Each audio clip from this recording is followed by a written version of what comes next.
Bowen's reaction series. So Bowen's reaction series is the process in which minerals form in predictable patterns as magma cools and crystallizes. This was developed by a Canadian geologist, N.L. Bowen. And this is a diagram of Bowen's reaction series over here. So there are two main patterns or branches to this. So you got your left-hand branch and your right-hand branch here. So the discontinuous, or the left side, you have abrupt changes in this sort of iron magnesium group. So you have olivine produced as it cools down. Then it cools down more. You get pyroxene, then amphibole, then biotite mica formed. Okay. Then the continuous group, or the right-hand side, has this gradual change in the feldspar group. And again, feldspar is basically an aluminum silicate, so it's aluminum, silicon, and oxygen. And then at higher temperatures, you get a lot of calcium incorporated into it. And as that temperature decreases, you get more sodium incorporated into it. Until finally, these two kind of merge into this group that's left over here. There's a lot of silica left. There's a lot of silicon and oxygen and some potassium and a few other things. And you get potassium feldspar, muscovite mica, and quartz produced here at the end. So these two kind of eventually merge together. And these two also happen at the same time in the magma. So then we have our different magma types here. Again, we have basaltic, which is low silica. So you have these more iron and magnesium rich minerals produced. And as you have these produced, the amount of silica increases, or the relative amount of silica increases. So you get andesitic lava, then you get rhyolitic lava or magma.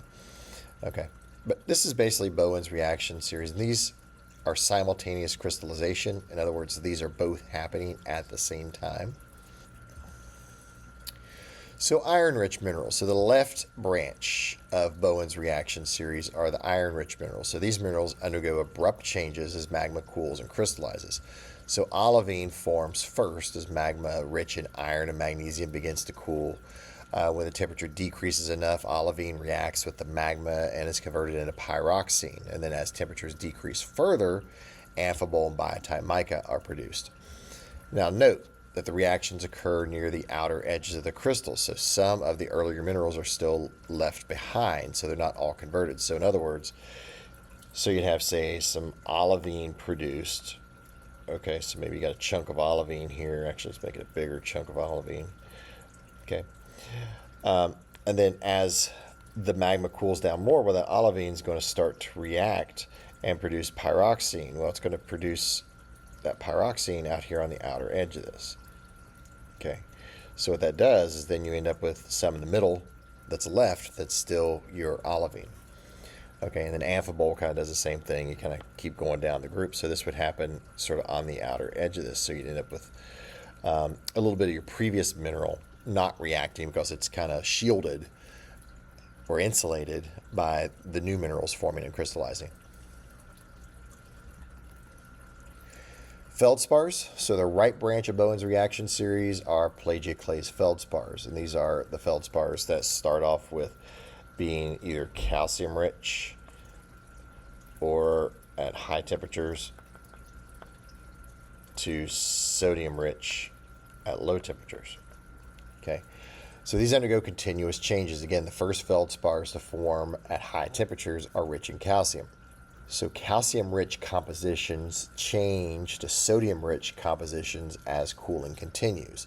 So as you get cooler and cooler, you get more and more sodium incorporated and less calcium. But there is a possibility somewhere in the middle you may have equal parts calcium and sodium. Okay. Now, if magma cools rapidly, you may get zoned crystals formed with a calcium-rich core that then has these sodium-rich layers outside it. So you may end up with this calcium-rich kind of inner core here. And then outside that, you'd have this more sodium-rich core. Okay, and you get these sort of layered, this sort of zoned crystallization happening. We have these layers of calcium-rich and then sodium-rich. Potassium feldspars form when the two branches come together. So potassium feldspar, again, that happens at a much cooler temperature, and that's kind of where the two branches come together. So again, looking at Bowen's reaction series, so we have our discontinuous branch over here. So again, this is sort of our iron magnesium group over here. And on this side, you have your feldspars, which are mainly aluminum silicates of some sort. So they got aluminum, silicon, and oxygen, and then either calcium up here or sodium down here. So just aluminum, silicon, and oxygen kind of all the way through there. Okay. And again, these two kind of merge down here when you get to the potassium feldspars.